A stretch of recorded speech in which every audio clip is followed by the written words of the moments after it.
저는 그 인공지능 소개 과목에서 우주 분야와 인공지능이라는 주제로 강의를 맡은 윤지중 교수입니다.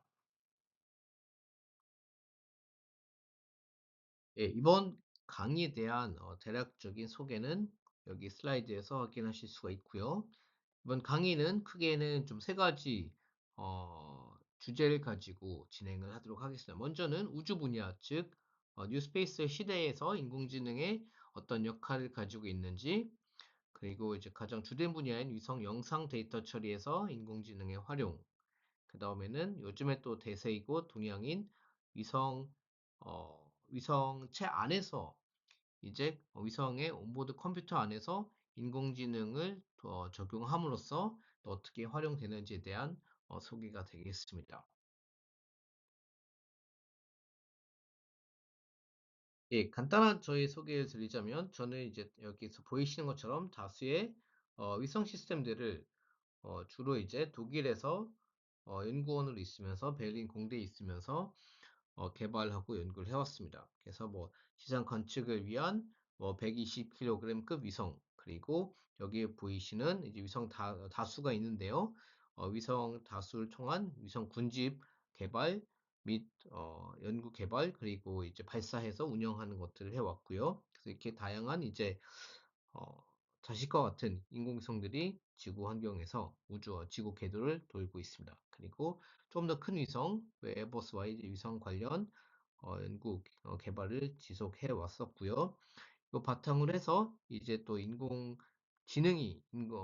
인공위성에서 어떻게 또 우주 분야에서 어떻게 활용되는지에 대한 이야기를 같이 한번 해보도록 하겠습니다.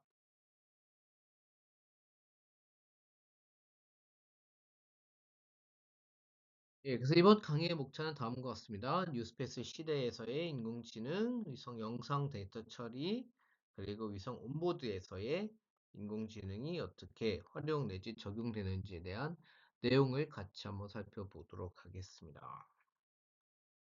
예, 먼저 뉴스페이스 시대와 인공지능, 이렇게 이제 서브 주제를 달아봤습니다. 자, 뉴스페이스라는 단어를 들어보신 분들이 아마 이 우주 분야에 조금 관심이 있으면 아마 계실 겁니다. 자, 그렇다면 이제 우리가 살고 있는 시대 가운데서 우주, 예, 먼저 아주 흥미로운 요 그래프를 한번 같이 살펴보도록 하겠습니다. 여기 보이시는 그래프는 1년에 이제 매년마다 발사가 되는 우주로 발사가 되는 이제 물체들을 어, 통계화를 했습니다. 그래서 보통 예전에 뭐 그쵸 1년에 뭐 한 뭐 100개, 200개 위성들이 쭉 발사가 되다가 요즘에는 2015년부터는 지난 10년 동안은 매년마다 뭐 1000개, 2000개, 또 심지어는 2500개의 위성들이 1년마다 매년마다 지금 지속적으로 우주로 발사되고 있습니다. 위성뿐만 아니라 이제 여기 뭐 인공위성, 그다음에 뭐 탐사선, 뭐 유인 우주 탐사선 이런 것들이 다 이제 통틀어서 이제 뭐 우주로 올라가는 물체들인데요. 지난 10년 동안 그 굉장히 어마어마한 숫자가 늘어나 있죠. 즉 지금 굉장히 많이 우주로 뭔가 이제 우주에 뭔가를 보내서 임무를 수행하고 우주에서 뭔가 데이터를 수집해서 그걸 이제 활용하기 위한 이제 어마어마한 국제적인 글로벌한 동향을 여기서 볼 수가 있습니다. 자, 그렇다면 무엇 때문에 도대체 다들 이렇게 우주로 가는 것일까? 이 질문을 한번 가져볼 필요가 있겠죠. 예, 또 하나 그림을 보시면 여기서는 이제 저희가 알 수 있는 것은 전 세계가 우주로 가는데 혈안이 되어 있는 것이 어, 아니라 저희 대한민국 또한 이제 우주로 어마어마하게 지금 위성을 올리고 발사하고자 하는 계획을 가지고 있다는 것이에요. 여기서 보이시는 거는 이제 뭐 2027년부터 뭐 32년, 또 길게는 뭐 45년까지 쭉 해서 이제 우주로 올리겠다는 위성들의 대략적인 계획들이 나와 있습니다. 지금 뭐 32년까지만 하더라도 대략적으로 위성 한 80개 정도를 이제 올리겠다.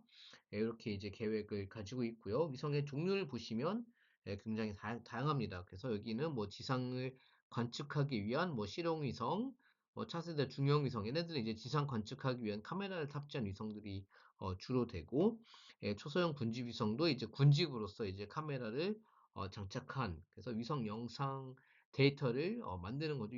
영상 데이터를 이제 촬영해서 지상을 보내주는 이런 목적을 가지고 있는 위성들도 있고, 그 다음에는 KPS는 저희가 이제 뭐 항법이나 내비게이션에 활용하는 GPS, 한국형 GPS가 이제 KPS가 되는 것이고, 그 다음에 이제 위성 통신 관련해서는 이제 뭐 4G, 5G 다음에 6G 시대가 도래하면서 거기서도 이제 위성 통신을 해주는 이제 위성 이런 이제 통신 위성들 또 이렇게 계획되어 있습니다. 그 외에는 또 안보 위성은 요거는 이제 뭐 레이더, 그래서 뭐 레이더 위성 해가지고 광학 이미지뿐만 아니라 이제 레이더 전자파를 통하여서 이제 날씨가 좋지 않을 때도 이제 정밀한 지상 관측을 하겠다, 이런 위성들이 준비 중에 있습니다.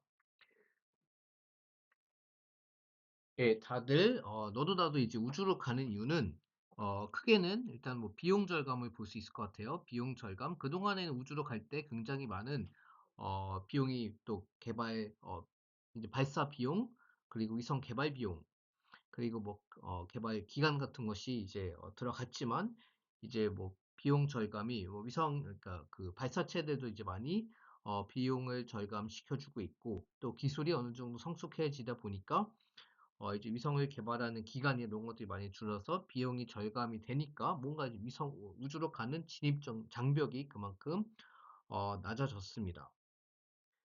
자, 두 번째로는 우주로 가면 이제 뭔가 새로운 데이터를 얻어서 새로운 데이터를 기반으로 뭔가 이제 새로운 서비스, 우주 내지 인공위성을 기반으로 새로운 서비스를 또 창출할 수 있겠다, 이런 기대를 가지고 위성 올라가서 이제 뭔가 이제 위성들이 무엇인가 이제 수행하면서 데이터를 만들어내고 그 데이터를 처리하면서 이제 서비스를 만들어 주는 것이죠. 이런 기대 때문에 지금 이렇게 뭐 마치 골드러시처럼 전 세계에서 지금 우주로 많이 진출하고 있고, 그럴수록 인공위성에 들어가는 또 인공위성 데이터를 활용한 인공지능이 더욱 중요해지는 시대라고 볼 수가 있습니다. 이처럼 뭐 지난 한 15년 정도 너도 나도 이제 우주로 가겠다 해서 이렇게 우주로 이렇게 나가는 요 시대를 이제 뉴 스페이스 시대라고 이렇게 어, 일컫고 있습니다. 자, 뉴 스페이스 시대를 이제 제 나름대로 정의했을 때에는, 자, 이제 인류가 이제 우주 개척을 이뤄가는 행위인데요. 우주 개척이라는 거는 이제 뭐 위성을 보내는 것도 있을 테고, 그다음에 뭐 우주 탐사 이런 것도 있을 테고요. 그다음에 이제 뭐 유인 우주 비행 이런 것도 있겠죠. 자, 근데 여기서 포인트는 이거는 이제 예전에도 저희가 뭐 우주 개척을 이뤄 갔었지만, 이제 요즘에 지난 10년, 15년간의 트렌드를 보시면 여기서 요 중요한 그 동력이 뭐냐? 동력은 이제 경제 발전입니다. 기술 혁신도 있고요. 기술 혁신에는 여기는 이제 AI가 중요한 부분을 차지하기도 하고 앞으로 더 큰 비중을 차지할 것이고, 그다음에 이제 경제 활동을 위하여 경제 발전을 통하여서 뭔가 이제 경제 활동, 비즈니스, 그리고 어, 뭐 서비스, 상용 서비스 이런 것들 이제 어, 창출하기 위해서, 즉 우주로 갈 때 예전에는 과학을 위해서 우주로 갔다면 요즘에는 이제 돈을 벌기 위해서 우주로 간다는 게 그 동력이 또 동기가 바뀌어 가고 있습니다. 이런 것들을 이제 뉴 스페이스 시대라고 어, 보고 있습니다. 네, 여기 그림에서는 조금 더 뉴 스페이스 시대를 구체적으로 한번 살펴보겠습니다. 자, 먼저 뉴스페이스라는 개념을 소개를 했는데요. 그렇다면 올드 스페이스라는 것도 이제 있기 때문에 뉴스페이스라는 게 있겠죠. 그럼 올드 스페이스와 뉴스페이스를 구분짓는 것이 뭐냐? 자, 올드 스페이스는 이제 정부가 주도했다. 우주로 가는 것들, 주로 이제 뭐 우주 과학을 위하여서, 아니면 뭐 유인 우주 임무, 또 군사용, 그리고 뭐 GPS나 이런 것들, 그쵸, 뭐 허블은 뭐 우주 과학은 허블 같은 것들, 이런 것도 이제 워낙 돈도 되지 않고 또는 이제 막대한 예산이 소요가 되는 사업이다 보니까 정부가 주도를 했다면, 요즘에 와서는 이제 그죠, 새로운 비즈니스 창출을 위하여서 이제 우주로 가는 게 뉴스페이스라고 했었죠. 자, 새로운 비즈니스 영역들을 한번 보고 여기서 이제 인공지능이 어느 영역에서 더 이제 필요할지 이렇게 한번 보도록 하겠습니다. 자, 일단 네, 가장 이제 두드러지는 것은 요건 이제 지오 데이터. 요거는 이제 지상 뭐 내지 지구 데이터. 그래서 이제 위성이 촬영한 데이터를 가지고 뭔가 이제 서비스하는 부분이죠. 요거는 이제 가장 지금 인공지능을 또 일찌감치 적용해서 뭐 컴퓨터 비전 등등을 통하여서 위성 영상을 처리하는 부분이 되겠고요.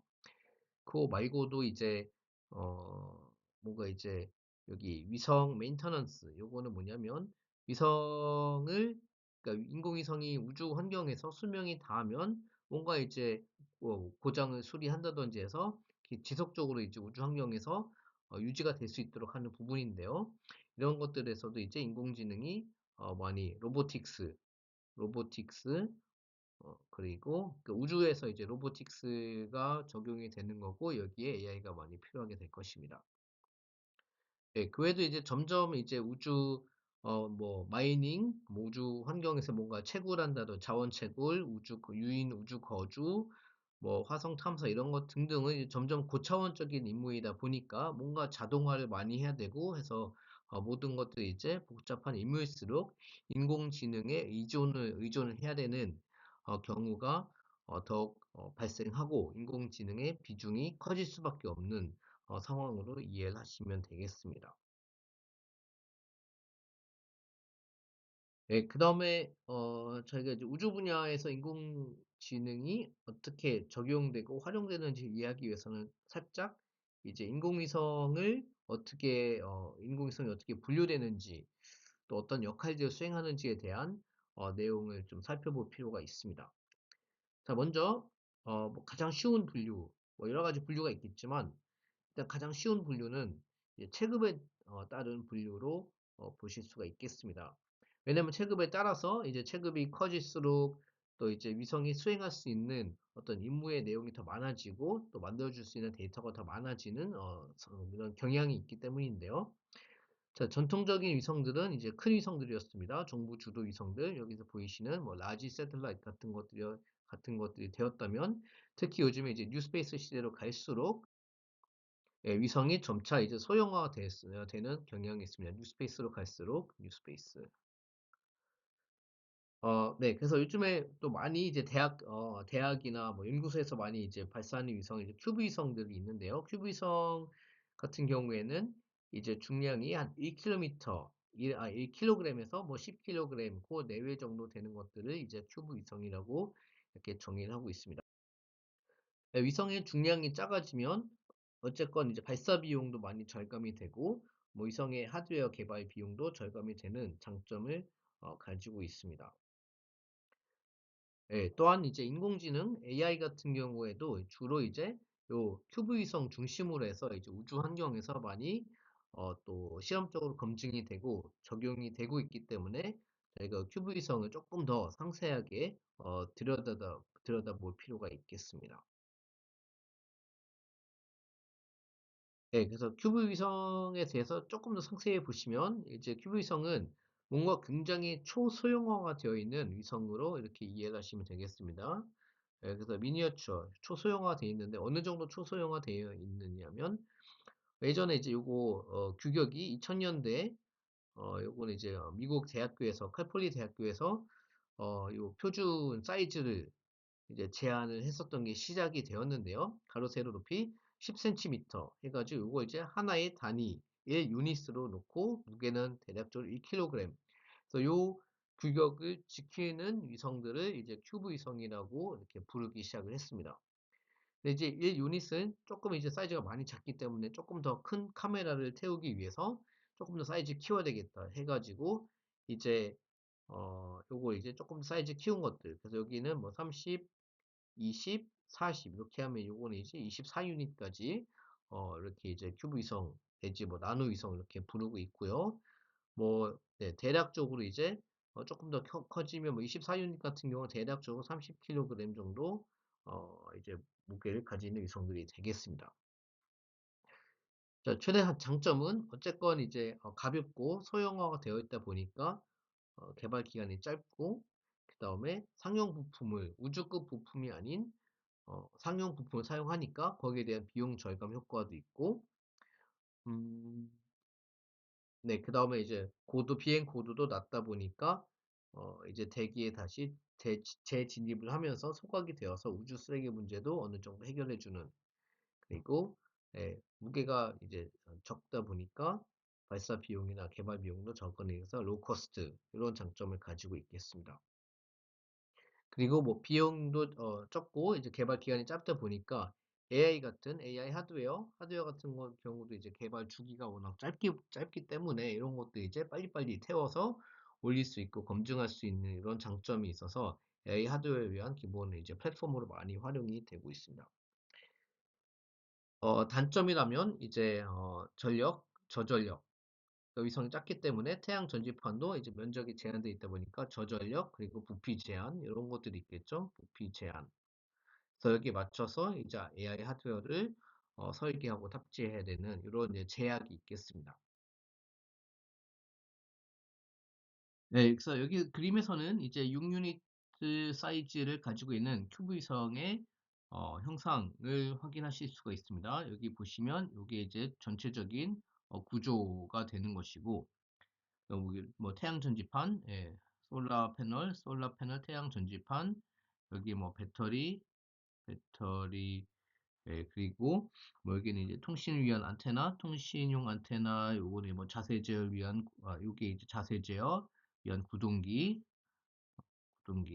뭐 이러한 내용들을 확인하실 수 있고, 요거는 이제 온보드 컴퓨터. 예, 그리고 이제 나머지 공간에는 이제 뭐 카메라 같은 그래서 위성 영상을 촬영 내지 획득하기 위한 이러한 이제 페이로드 내지 탑재체라고 하죠. 탑재체가 들어가는 이러한 원리를 가지고 있습니다. 그렇다면 우주 분야에서 이제 인공지능이 활용되는 크게 두 가지 분야를 더 상세하게 설명을 해 드리도록 하겠습니다. 자, 첫 번째 분야는 이제 위성이 획득한 여러 가지 사진 같은 영상 데이터를 이제 지상으로 다운로드 받은 다음에 지상에서 이제 처리할 때 AI를 활용을 합니다.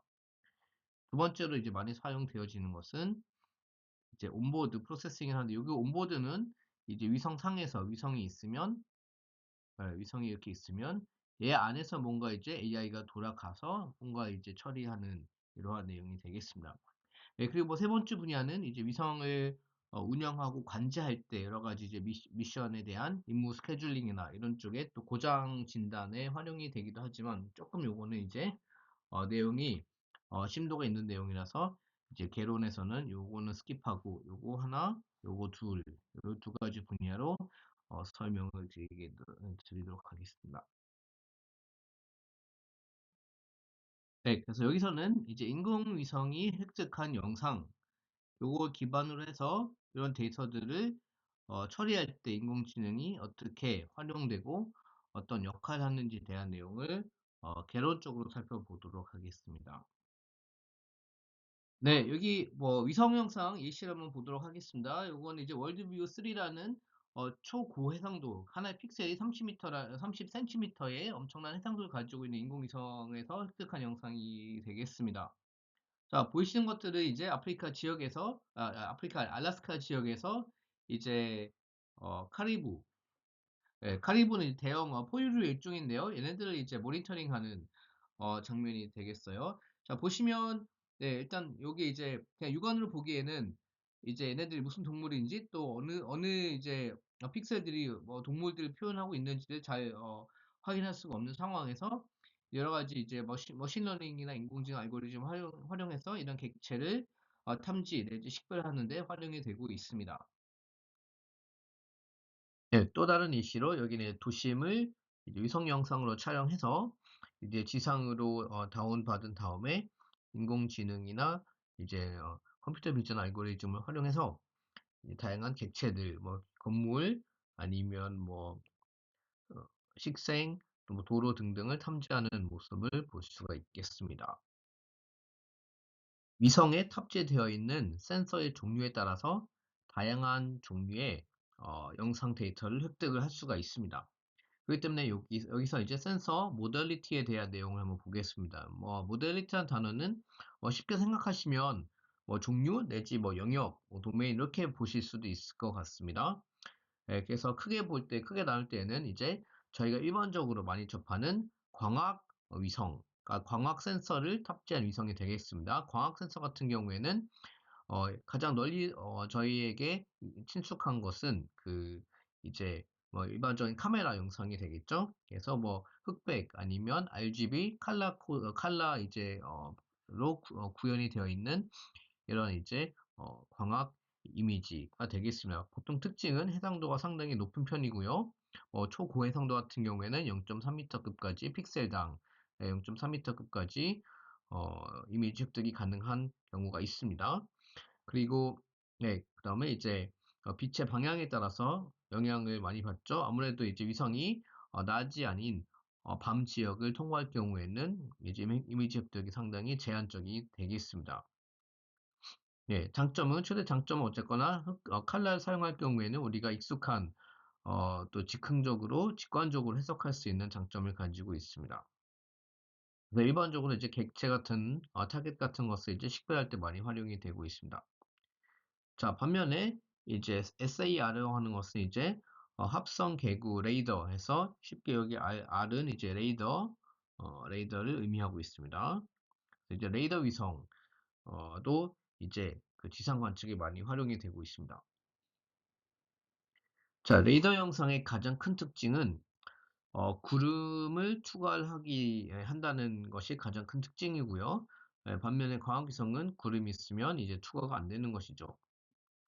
네, 그래서 구름도 투과하고 밤낮과 상관없이 어떤 이제 태양빛의 방향이나 이런 것 상관없이 지상을 관측할 수 있는 장점을 가지고 있기 때문에 군에서 많이 활용을 하고 있습니다.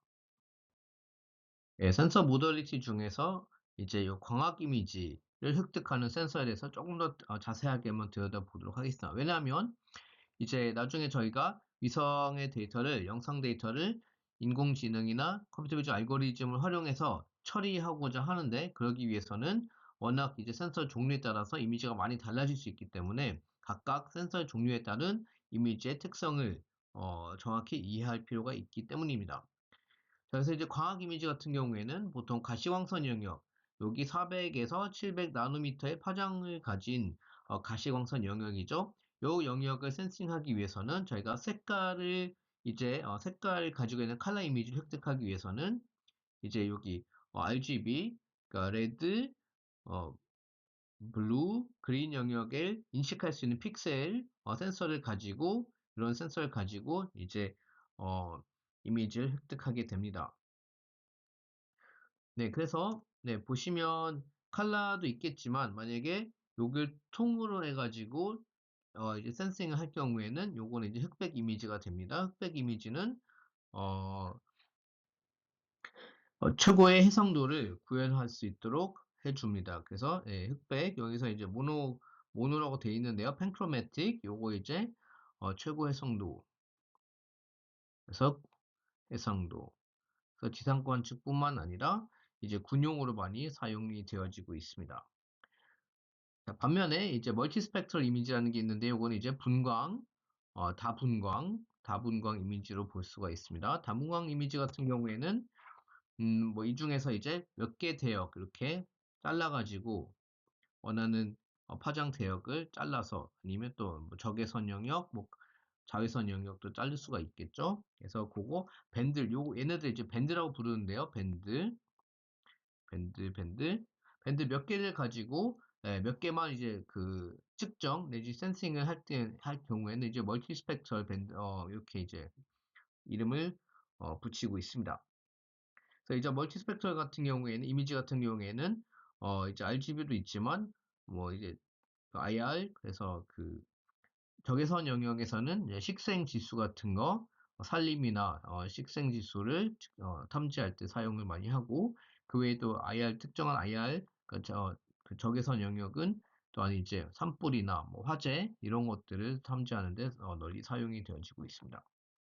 네, 마지막으로 이제 하이퍼스펙트라는 것이 있는데요. 하이퍼스펙트럴은 밴드가 막 10개에서 100개 밴드까지 막 이제 굉장히 세밀하게 나눴을 경우에 이거 이제 하이퍼스펙트럴 이미지라고 부르고 있습니다. 네, 이런 하이퍼스펙트럴 이미지는 굉장히 정밀하게 세밀하게 어떤 지표면의 뭐 습도라든지 아니면 식생의 건강 상태라든지 아니면 자원의 존재 유무 등을 확인해 줄 수 있기 때문에 농업이라든지 뭐 광물 이런 쪽에 아니면 또 그 환경 모니터링 등등에 많이 활용이 되어지고 있습니다. 네, 여기서 초분광 센서에 대해서 조금 더 상세하게 한번 보도록 할게요. 자, 초분광 센서를 보시면 여기 이제 위성이 있어서 이제 하이퍼스펙트럴 센서를 탑재하고 있습니다.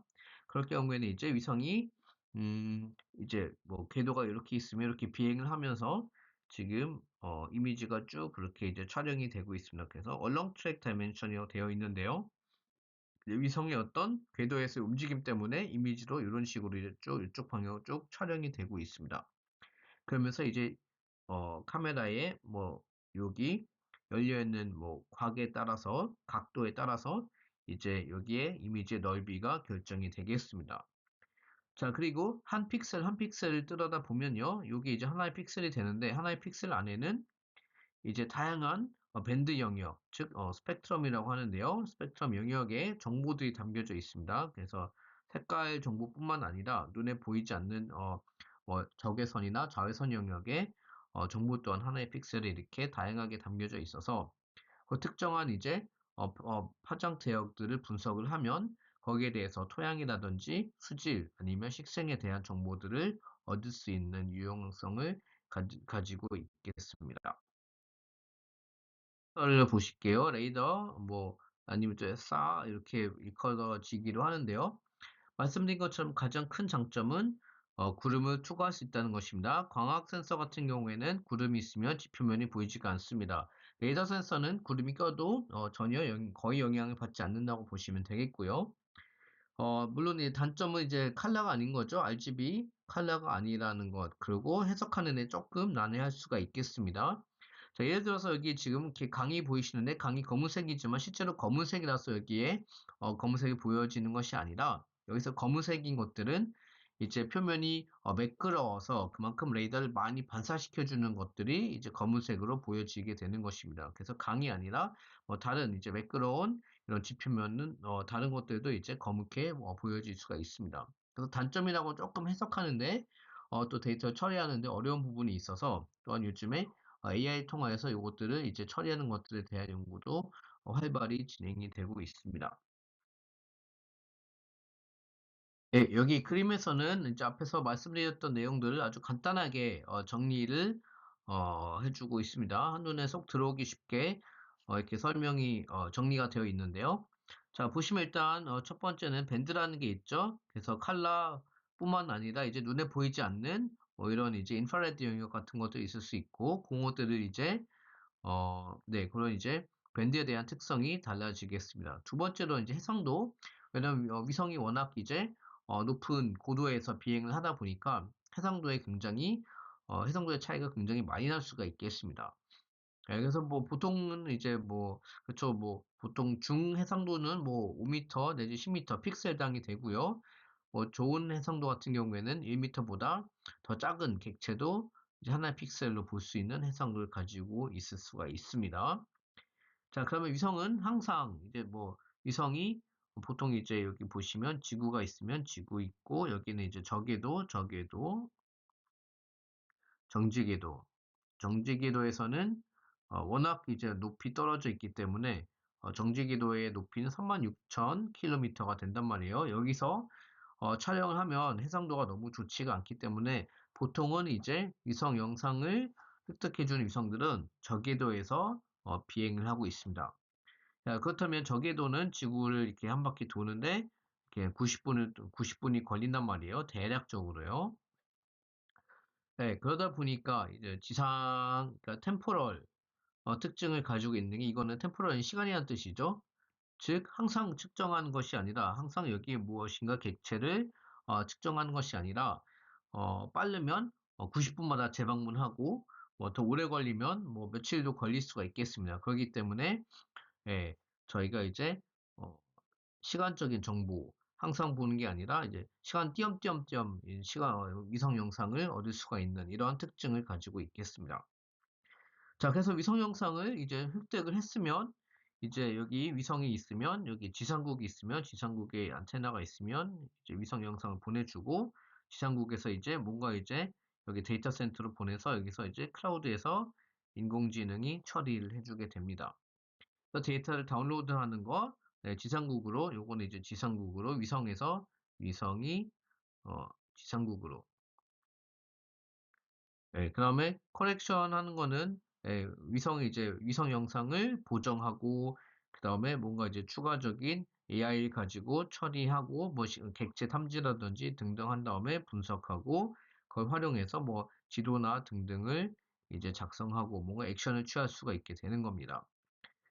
자, 위성 영상을 통해서 얻을 수 있는 어플리케이션 분야들, 내지 활용할 수 있는 어플리케이션 분야들이 여기 간단하게 나와 있습니다. 그래서 지상 뭐, 그쵸. 이제 지상의 활용에 대한, 지상 커버에 대한 지도 작성, 아니면 식생 지수, 식생의 건강도, 그 다음에 뭐 홍수 같은 거 났을 경우에 이제, 확인할 수 있고, 분석할 수 있고, 뭐 도심의 어떤 환경 변화, 그리고, 예, 뭐 요즘 이제 지구 온난화 관련해서 이제 또 어딘가 이렇게 히트맵 같은 것들, 온도를 이제, 관찰해서, 히트맵을 작성한다든지, 네, 특히 위성 영상은 시계열 데이터. 그래서 시계열이라는 것은 시계열, 시간의 변화죠. 시간의 변화에 따라서 이제 before, after 어떻게 변해가는지를 글로벌 스케일로 관측해 줄 수 있는 장점을 가지고 있습니다.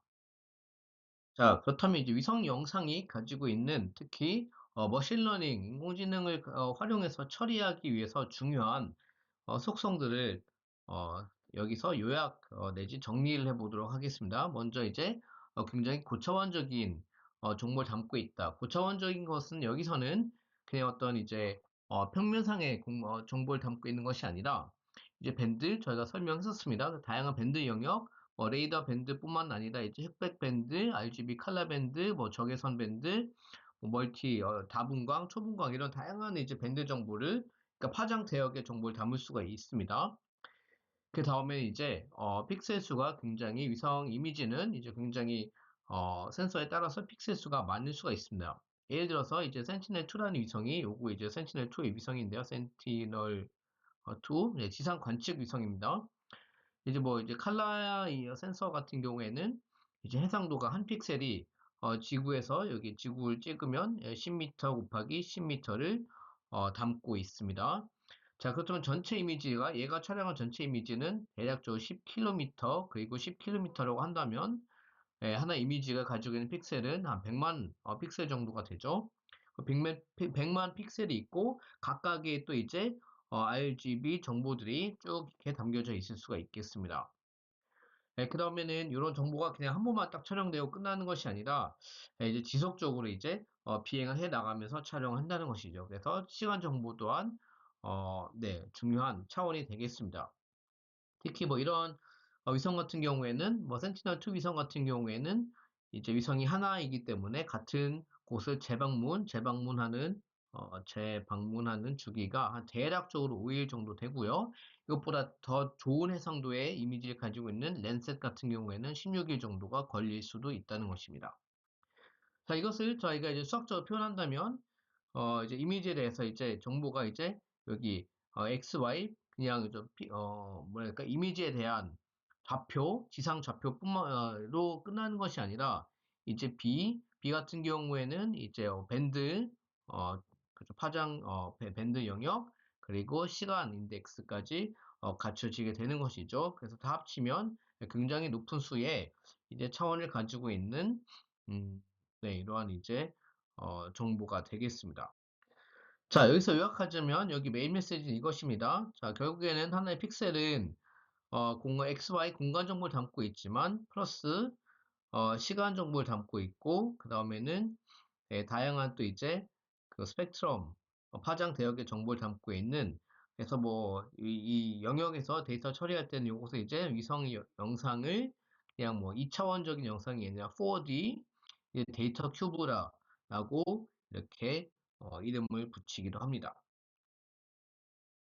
자, 위성 영상이 이제 뭐 종류도 많고 데이터도 많이 이제 찍어주니까 이제 뭐 분석하기에 굉장히 좋지 않을까라고 쉽게 생각할 수 있겠지만, 좋은 점도 있지만 또한 이제 어려운 점도 있습니다. 여기서는 또한 저희가 인공지능 ML로 머신러닝을 처리하기에 조금 이제 어렵게 해주는 챌린지가 무엇이 있냐, 요거를 한번 확인해 볼 필요가 있겠죠.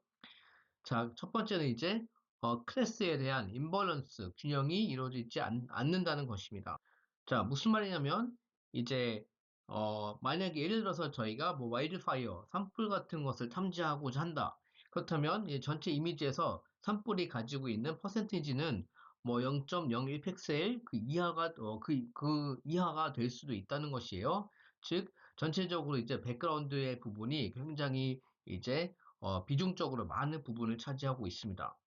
그래서 저희가 탐지하고자 하는 픽셀이 굉장히 적을 수 있다. 그만큼 또한 이제 학습하고는 훈련할 때도 어려울 수가 있겠습니다. 두 번째는 이제 리졸루션, 그러니까 해상도에 대한 미스매치입니다. 그래서 이제 A 위성과 B 위성이 이제 뭐 A 위성이 있고, 얘는 A 위성은 굉장히 고해상도 30cm 픽셀당, B 위성은 이제 해상도가 조금 떨어져서 1.2m예요 픽셀당. 이렇게 하면 요 요 데이터셋이야 요 데이터셋을 같이 혼용해서 사용하기에 좀 어려운 부분이 있습니다. 그래서 이럴 경우에는 뭐 리샘플링이라는 기술 사용해서 이제 그쵸 이제 뭐 안 좋은 좋은 해상도의 A 위성의 데이터들을 이제 뭐 다운 샘플 한다든지 해상도를 뭐게 같이 이제 서로 맞춰줘야지만, 세성을 맞춰줘야지 이제 하나의 데이터셋에 통합할 수 있다는 것입니다. 자, 그 다음에 이제 객체 탐지할 때 레이블이 중요하잖아요. 데이터 레이블을 이제 달아줘야 되는데, 레이블이 이제 굉장히 이제 제한적이다. 자, 가령 이제 뭐 이미지를 가지고 위성 영상을 가지고 여기에 뭔가 이제 뭐 건축물 같은 것을 이제 탐지했다고 봅시다. 그러면 실제적으로 여기 이게 건축물이냐 아니냐, 요거는 또 가봐서 확인해 봐야 될 수 있는 것이고요. 실제적으로 사람이 가서 확인하는 데는 또 굉장히 비용이나 시간이 들 수 있기 때문에 요거 이제 실제로 확인된 데이터가 이제 그라운드 트루스가 되죠. 요 그라운드 트루스가 이제 어, 네, 이제 제한적이다. 그렇기 때문에 실제적으로 이제 저희가 트레이닝 할 때는 그라운드 트루스가 확보된 데이터를 가지고 트레이닝을 해야 되는데, 요게 이제 그런 만큼 트레이닝 세트에 대한 규모가 작을 수 있다. 이러한 제약이 있겠습니다. 네, 그래서 위성 이미지의 특성을 저희가 학습을 했고, 그 기반으로 해서 이제 머신러닝을 적용할 경우에 어떤 것들이 이네이블 되느냐, 어떤 것들은 새로운 것들이 이제 가능해지느냐, 그 내용이 여기서 소개가 되겠습니다. 자, 첫 번째는 이제 자동화되어 있는 세멘틱. 이거는 의미론적인 거죠. 의미론적인, 학습 내지 이해가 가능해진다. 그러니까 예를 들어서 예전에는 이제 물을 탐지하기 위해서는 뭔가 이제 이미지 안에서 뭔가 반사도라든지 색깔을 이제 구분해가지고 뭐 파란색이면 물이다. 이렇게 이제 알고리즘을 짰다면 이제 머신러닝을 적용하면 수많은 이제 뭐 학습 데이터나 예시 데이터를 기반으로 해서 이제 물의 개념을 학습하라 이렇게 이제 할 수가 있는 것이죠. 이것을 자동화할 수 있다는 이야기가 되겠고요. 그 다음에 이제 일단 그런 이제 알고리즘이 학습이 되었으면 그러면 이제 지속적으로 이제 위성 영상 데이터는 계속해서 내려오고 위성이 계속해서 지구 돌고 있으니까 촬영할 때마다 새로운 이미지들에 바로바로 즉각적으로 이제 적용을 할 수가 있으니까 거의 실시간으로 지구를 이제 모니터링할 수 있는 장점이 있습니다. 자, 그리고 기존 이제 뭐 위성 영상 분석에서는 이제 시간 정보를 같이 모델링을 하기가 굉장히 어려웠습니다. 그렇지만 이제는 이제 공간의 변화뿐만 아니라 시간의 변화를 같이 이제 모델링을 해가지고 그 기반으로 해서 어떤 변화 탐지, 심지어는 어떤 이제 예보까지 할 수가 있는 이런 이제 장점이 있겠습니다. 자, 그 다음에는 네 번째는 이제 슈퍼 리졸루션 이제 센서 퓨전이라는 건데 이건 뭐냐면 슈퍼 리졸루션이 초해상화. 그래서 이제 인공지능 내지 머신러닝을 활용해서 이제 해상도가 제한적인 이미지가 있다면 그걸 이제 인위적으로 해상도 더 높여주는 겁니다. 그래서 원래 센서가 가지고 있는 해상도보다 해상도 높여주는 기술 이런 것들을 이제 적용할 수가 있게 되겠습니다. 다섯 번째는 이제 보통 아까 말씀드렸지만 이제 실제 레이블에 조금 제한적일 수가 있습니다. 위성 영상 데이터. 이럴 때에는 이제 셀프 슈퍼바이스드 프리트레이닝을 실제적으로 이제 머신러닝이 적용을 함으로써 이제 자동화된 이제 레이블 트레이닝을 그 슈퍼바이즈한 레이블화를 한다는 것이죠. 예, 다시 말씀드리면 이제 제한적인 레이블 데이터를 기반으로 해서 이제 스스로 자기 주도적인 이제 학습을 내지 훈련을 진행할 수 있다는 것입니다. 네, 마지막으로는 이제 요거는 이제 보통 이제 여기까지 5번까지는 이제 지상에서 처리하는 머신러닝을 활용해서 이제 처리하는 것이라면 마지막 6번은 이제 온보드 요거는 이제 위성상에서 실제적으로 이제 위성 안에서 머신러닝이 돌아가면서 거기서 이제 뭔가 디시전 메이킹, 즉 결정을 내려서 가령 뭐 예, 바로바로 이제 뭐 이미지에 뭐 이렇게 구름이 껴 있다. 그럼 구름을 탐지해서 구름이 많이 껴 있는 이미지는 이제 전송 안 되겠다. 이렇게 하면 지상으로 이제 데이터를 전송하는 것을 조금 절약할 수 있는 또한 이제 운영적인 장점이 있겠습니다. 네, 여기서는 이제 위성 영상 처리에 대한 일반적인 파이프라인, 네, 그래서 처리 뭐 과정으로 이해하시면 되겠죠. 그래서 먼저 위성 영상이 획득이 되고, 요걸 이제 저희가 이제 위성으로부터 다운을 받았습니다. 다운 받은 다음에 이제 이미지 스태킹을 합니다. 예, 스태킹 한다는 건 여러 가지 이미지들 있으면 이제 시퀀스, 시계열, 그쵸, 이제 시간 정보들도 있을 테니까 뭔가 이제 하나의 그 스택으로 이렇게 같이 그러니까 집합으로 만들어주는 것이죠. 그리고 나서 네, 그 다음에 이제 패치 익섹션을 하는데요. 워낙 이제 이미지 데이터가 굉장히 클 수 있기 때문에 N개의 이렇게 시퀀스가 가지고 있다면 그 안에서 이제 작은 패치들로 잘라줘가지고 그 안에서 이제 분석하기 용이하도록 ML 처리하도록 용이하도록 이렇게 잘라주는 게 이제 패치 과정이라고 보시면 될 거고요. 그 패치된 이미지들을 이제 여기서 이제 클래시피케이션 모델을 통하여서 이제 뭔가 탐지, 뭐 객체 탐지나 분류 쪽으로 이렇게 알고리즘을 돌려서 네, 그 나온 결과들을 이제 지도상에서 이제 실제적으로 매핑을 할 수가 있는 것이죠. 그리고 결과물들을 이제 후처리 한 다음에 이제 최종적으로 정제되어 있는 어떤 지도 정보 같은 게 산출물로 나올 수가 있겠습니다. 예, 여기서는 이제 주로 사용이 되어지는 인공지능 모델 한번 간단하게 소개해 드리도록 하겠습니다. 자, 다양한 모델들이 존재하고요. 이제 또 뭐 인공지능 모델이 워낙 많게 있지만, 또 이렇게 시중에 나와 있지만, 그 중에서 이제 위성 영상 처리에 이제 가장 많이 활용되는 것들은 가장 전통적인 이제 뭐 객체 탐지나 세그멘테이션 같은 경우에는 이제 CNN 계열 내지 유넷 계열이 전통적으로 많이 사용이 되어져 왔습니다.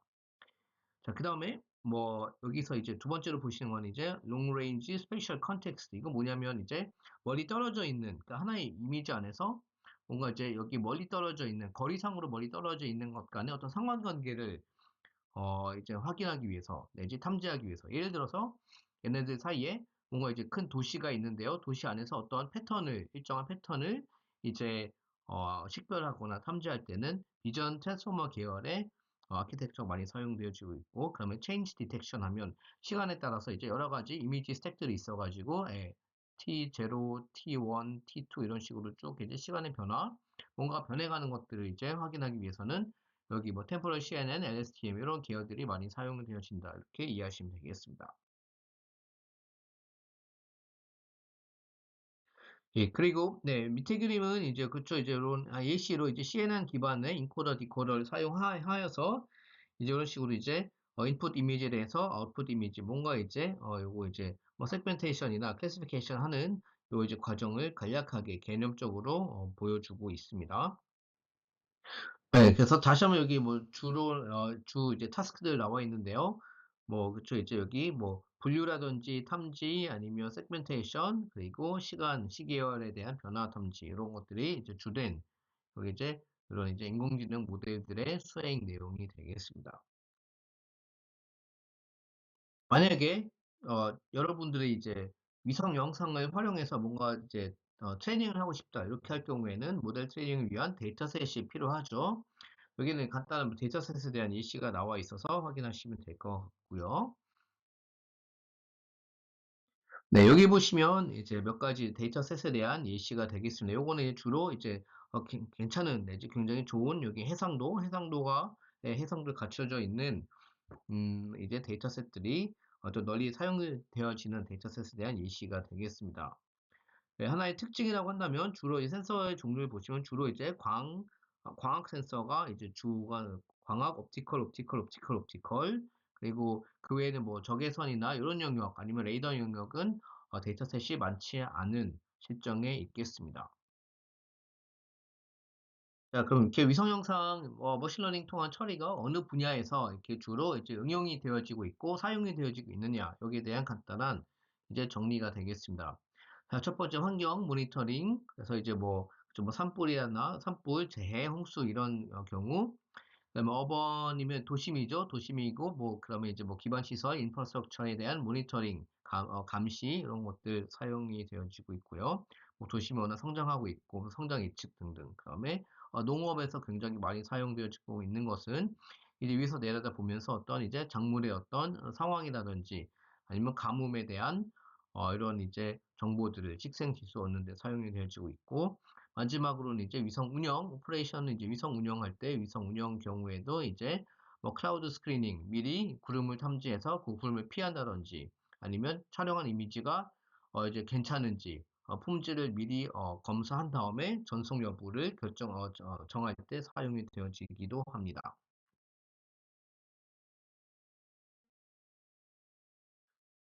네, 그러면 이제 여기 미니 챕터 마치는 차원에서 여기 위성 영상과 인공지능 활용하는 추가 자료가 있겠습니다. 요 영상들 반드시 한번 시청하시기 바랍니다. 왜냐하면 요건 이제 항우연을 중심으로 해서 위성 영상이 어떻게 활용이 되어지고 있는지를 매우 생생하게 보여주는 아주 훌륭한 영상이 되기 때문입니다. 그래서 좀 더 구체적으로 현장에서 인공지능이 위성 영상이 어떻게 되어지는지에 대한 현장감을 가지고 감을 잡는 데 도움이 되기 때문에 반드시 시청하셨으면 좋겠습니다.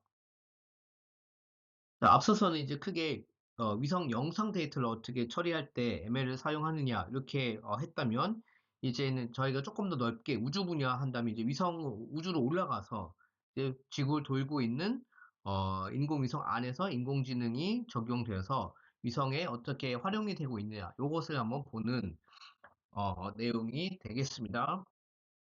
자동차뿐만 아니라 뭐 비행기 등등에도 이제 인공지능이 뭔가 들어가서 내장이 되어서 이제 뭐 주행한다든지 비행한다든지 하는데 많은 이제 도움을 주고 있죠. 그래서 인공위성 안에서도 이제 온보드, 요거 이제 위성 안에 들어가는 온보드라고 하는데요.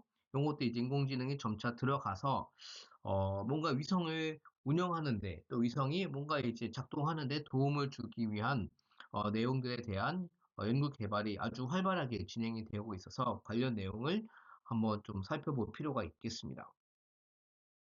자, 우주 내지 위성 분야에서 그러니까 위성에 직접 이제 인공지능을 탑재하는 것이 적합할까? 한번 이 질문을 가지고 보도록 하겠습니다.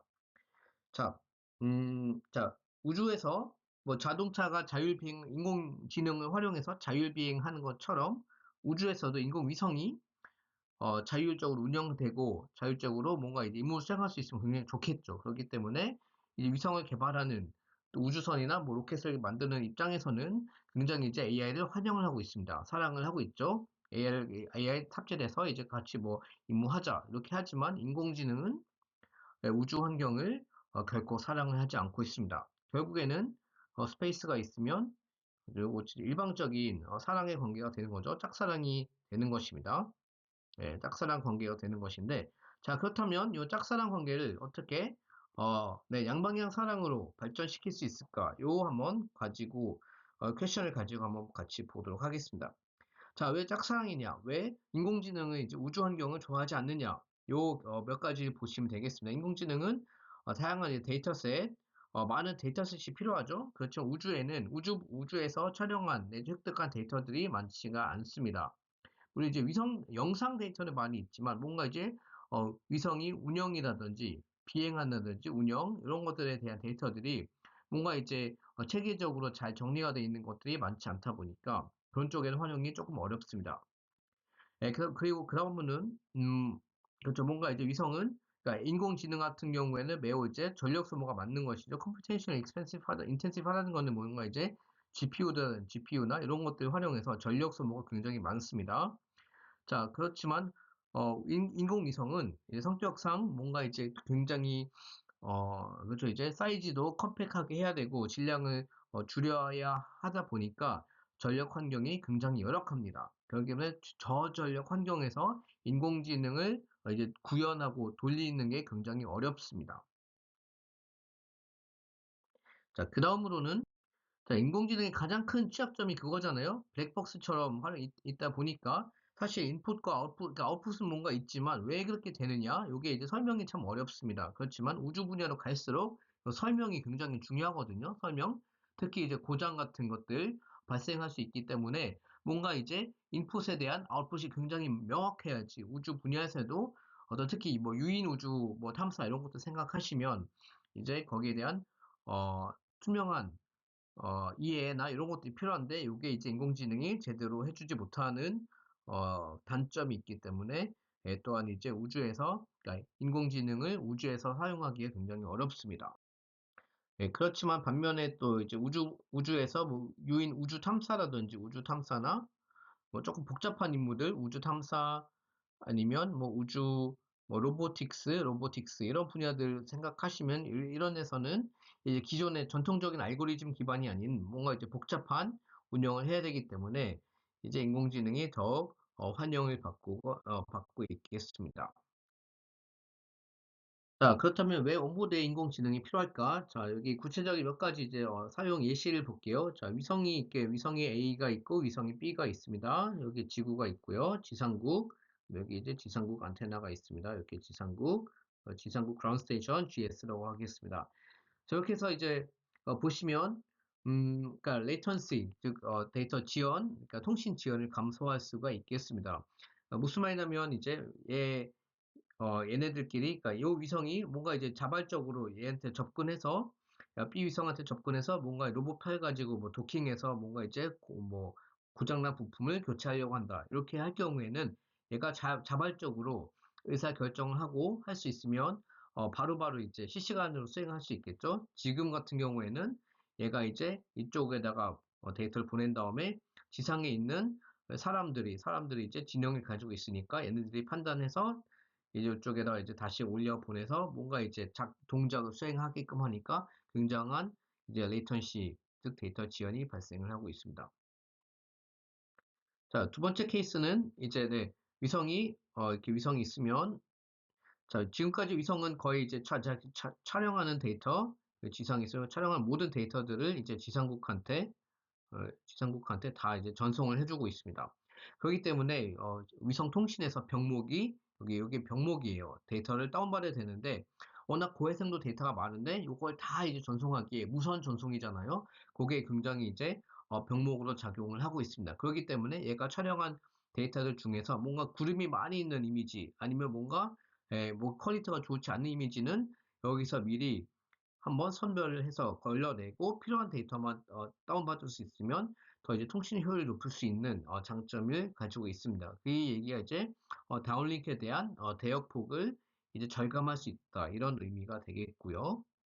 네, 그래서 그런 것을 위해서 이제 미리 위성상에서 선처리 한다든지 데이터를 압축한다든지 이렇게 할 수가 있어서 주로 이제 지상 관측 위성, 리모트 센싱 위성에 활용이 된다는 것입니다.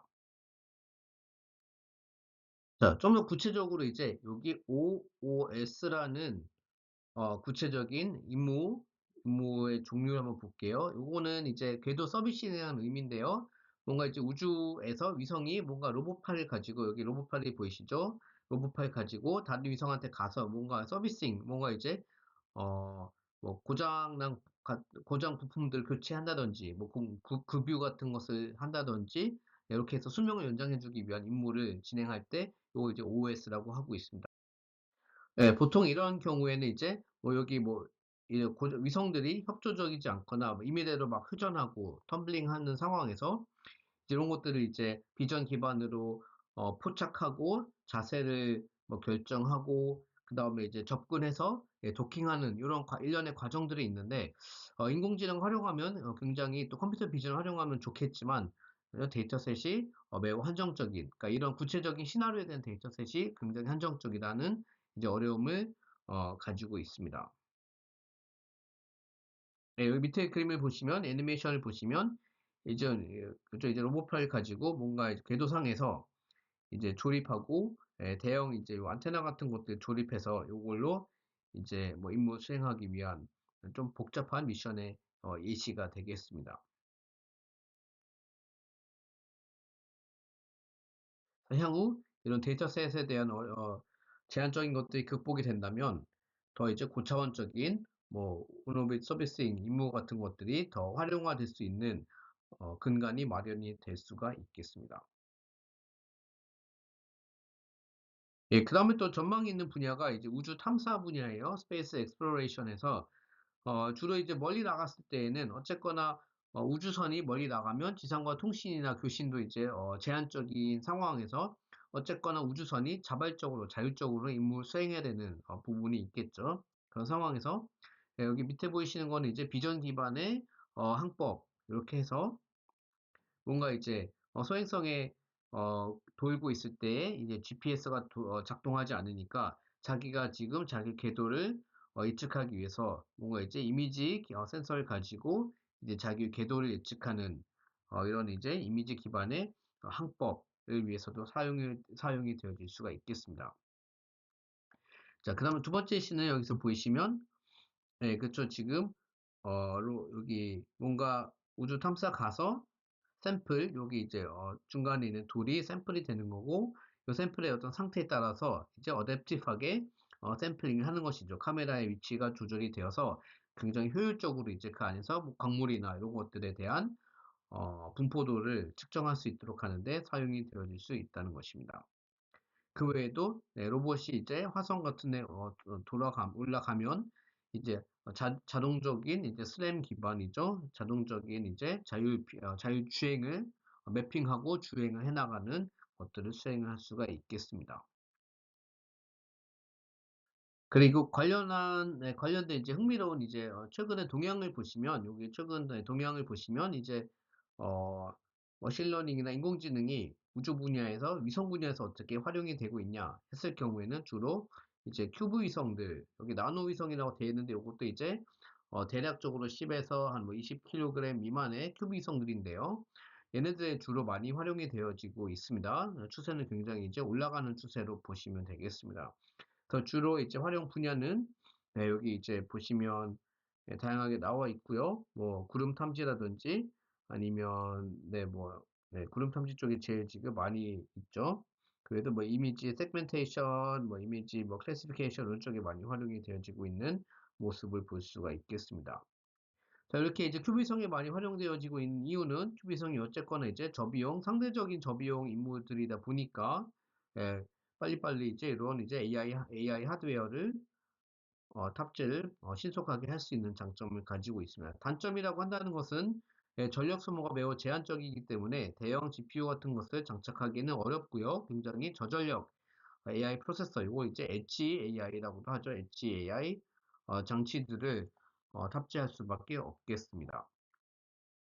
네, 그래서 이제 우주 분야 인공지능 이야기할 때는 저희가 반드시 하드웨어 부분을 짚고 내지 이해를 하고 넘어갈 필요가 있겠습니다. 왜냐하면 저희가 지상에서 인공지능 돌릴 때에는 뭐 대형 서버들, 뭐 데이터 센터에서 뭐 돌리니까 저희가 어디서 돌아가든 신경 쓰지 않게 되죠.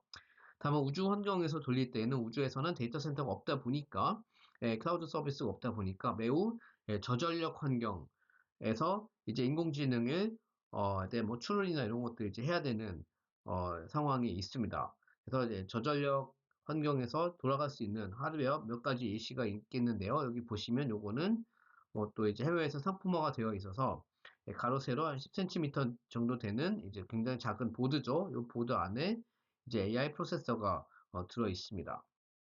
그래서 저전력, 고효율이 굉장히 중요하고 그 다음에는 우주에서는 그렇죠 이제 방사선 입자들이 계속해서 여기서 때리고 있기 때문에 어떤 이제 반도체 같은 것들이 노후화가 굉장히 급속도로 일어날 수가 있어서 내 방사선 처리를 위한 쉴딩이나 이런 것들을 네, 해야 되는 추가적인 부담이 있고요. 그 다음에 열이 많이 발생하면 열 또한 이제 잘 관리해줘야지 적정한 이제 운영 온도를 유지해주기 위한 열 관리가 중요하게 작용할 수가 있겠습니다. 네, 그래서 여기서는 간단한 이제 이런 이제 저전력 고효율 어, 인공지능 처리 위성 하드웨어의 예시로 보시면 되겠습니다. 네, 여기는 이제 스톰이라는 구체적인 위성 임무에서 온보드 상에서 이제 이미지 처리가 어떻게 진행되는지에 대한 예시가 되겠습니다. 보시면 해상도가 낮습니다. 위성이 작기 때문에 해상도가 굉장히 낮은 편이고요. 여기는 이제 저전력 고효율 프로세서가 탑재가 되어 있는 위성이 되겠습니다. 자, 보시면 위성을 이제 이미지를 획득한 다음에 온보드 지상으로 이제 이미지를 전송하는 것이 아니라 위성 상에서 이제 디노이징하고 노이즈 제거하고 그다음에 이제 이미지 타입에 대한 이제 식별 그리고 클라우드 디텍션 그리고 그쪽 뭐 육지나 어, 물에 대한 세그멘테이션 그리고 뭐 식생 클래시피케이션 이런 일련의 과정들이 진행이 되는 것을 볼 수가 있겠습니다. 이렇게 해서 그 다음에 이제 이미지를 전송하는지 이 정보를 전송하는 식이 되는 것이죠. 저희 한국 항공대학교에서도 이런 이제 클라우드라는 온보드 상에서 위성 온보드 상에서 구름을 실시간으로 탐지하기 위한 이제 이러한 이제 기술이 개발되었고 이제 2026년 Q2에 발사 예정에 있습니다. 발사는 여기 유럽에 있는 발사체 통해서 발사될 예정이고 하드웨어 베이스를 보시면 이제 그쵸 이제 저전력 아예 프로세서가 탑재되어 있고 그다음에 카메라는 여기 보실 수가 있습니다. 역시 해상도는 높지 않아서 대략적으로 한 이제 50m 지상 해상도를 가지고 있는 이미지가 되겠고요. 이것도 이제 구름 학습할 때에는 이제 다른 데이터셋으로 학습한 다음에 스타일 트랜스퍼를 적용해서 요 이제 카메 이미지에 맞도록 이제 어, 그러니까 어, 신경망을 훈련을 했습니다. 네, 이렇게 해서 점차 이제 작은 큐브 위성들 중심으로 해서 이제 온보드 상에서도 그 인공지능을 활용하는 것들에 대한 사례들이 더 많이 증가하고 있다고 이해를 하시면 되겠습니다. 자, 앞에서는 이제 작은 뭐 위성에다가 뭐 이제 작은 이제 인공지능 알고리즘 같은 것을 탑재하는 것에 대한 소개를 해드렸다면 지금 이제 소개해드릴 거는 좀 최근의 동향인데요. 이제 뭐 우주 선진국들이 대형 그 인공지능 데이터 센터를 우주로 보내겠다 이렇게 지금 발표를 하고 나서고 있습니다. 대표적으로 중국이 이렇게 하겠다. 그 외에도 이제 미국의 스페이스X 등등도 이제 준비하겠다고 하고 한국도 지금 뭐 관련 핵심 기술 뭐 개발하겠다 이렇게 지금 발표를 한 상황이 있고요. 자, AI 데이터 센터라는 것은 이제 굉장히 어마어마한 규모의 수많은 이제 GPU들이나 이제 하드웨어들이 연결되어 있어서 뭐 전력 소모만 하더라도 뭐 몇 킬로와트가 아니라 몇 메가와트, 심지어 몇 기가와트 단위까지 갈 수 있는 대형 구조물이 되는 것이에요. 굳이 얘네들을 이제 우주로 올려야 되겠다고 여기저기서 지금 선언해서 나서는 이유는 무엇일까 하면요. 한편으로는 이제 그러니까 지상에서는 이제 전력이 매우 제한적이고, 전력 생산하면 이산화탄소가 많이 배출이 되죠. 우주에서 태양 에너지를 직접 활용하면 이제 이산화탄소 배출에 대한 염려를 하지 않아도 되는 청정 에너지를 얻을 수가 있다는 것이고, 두 번째로는 이제 뭐 보안 측면인데요. 지상의 이제 데이터 센터 같은 것들은 이제 공격당하거나 폭탄을 맞을 수가 있죠. 전쟁 시에는 테러 같은 공격에 취약하지만 우주 환경에 이런 것들은 아무래도 조금 더 그런 테러 공격으로부터는 조금 네, 어떤 보안이 확보가 되는 이러한 측면도 있겠습니다.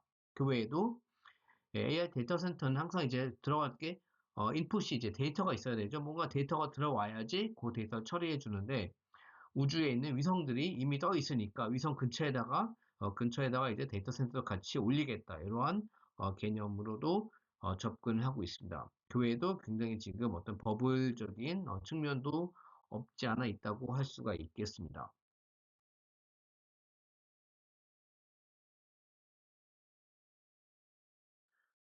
네, 그래서 여기서는 뭐 중국, 미국, 뭐 유럽에서 이제 다양하게 지금 이러한 이제 데이터 센터 우주를 보내겠다는 프로젝트에 대한 발표된 내용들이 있어서 간략하게 여기서 한번 리스트를 하고 있으니까 한번 보시면 되겠습니다.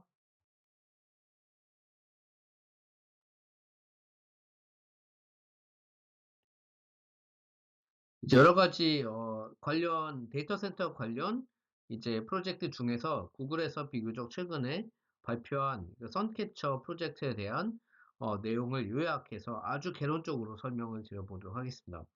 이제 여기서 구글에서 주장하는 것은 이제 81개의 위성이 서로 군집을 이루어서 각각의 위성이 이제 하나의 뭐 서버가 되는 거죠. 서버들이 같이 이제 우주상에서 군집으로 이제 하나의 데이터 센터를 만들어가는 그런 내용의 개념 내지 컨셉이에요. 그래서 이런 컨셉을 실현하기 위해서 이제 여러 가지 하드웨어적인 어려움들이 있는데 우주 환경은 저희가 반드시 하드웨어를 얘기하지 않고서는 그 하드웨어를 얘기할 수밖에 없는 상황이 있습니다. 그래서 위성 간에 위성들이 80개가 여기 지금 여기 오른쪽에 보시면 여기 이제 위성 80개가 같이 지금 움직이고 있는 건데요. 자, 여기 이런 상황에서도 그 네, 돌아오면 이제 위성이 이렇게 80개 위성이 같이 움직이면서 어, 네, 서로 통신을 해야 되죠. 자, 데이터 센터에서 서버끼리 서로 통신을 해야 되는데, 여기서 이제 서로 얘네들끼리, 이제 점이 하나의 위성인데요. 얘네들끼리 서로 통신하기 위해서는, 인터 세틀라이트 링크, 위성 간의 통신, 굉장히 이제 초고속, 10 테라bps 정도의 초고속, 위성 간 통신 기술이 필요하다. 이런 것이고, 그 다음에 위성끼리, 지구를 돌면서 서로의 거리가 너무 떨어지면 안 되니까, 그 거리를 유지하기 위한 이제 제어 기술, 컨트롤 기술. 그래서 이것을 제어하기 위한 어떤 뭐 추력이나 엔진 같은 게 필요하다. 이런 얘기가 되겠고, 그다음에 우주 환경에서 또 방사선이 계속 있으니까요. 방사선에 내 방사선을 보장해 줄 수 있는 이제 고성능 TPU, 그러니까 이제 하드웨어가 되는 것이죠. 텐서 프로세싱 유닛. 그래서 이제 인공지능 처리 하드웨어가 필요하다.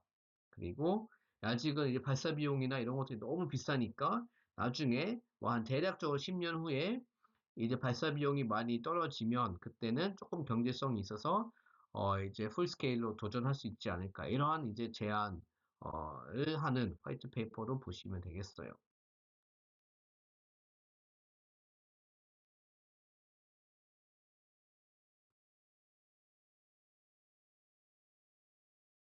네, 이제 마무리하면서 네, 여러분들이 이제 요 우주 분야에서 소프트웨어라든지 인공지능 관련해서 이제 항공대에서 뭐 배우고 또한 이제 연구 같은 거 수행한다면 차후에 진로를 어떻게 잡을 수 있을까? 어떤 직업군도 있을까? 관련된 내용이에요.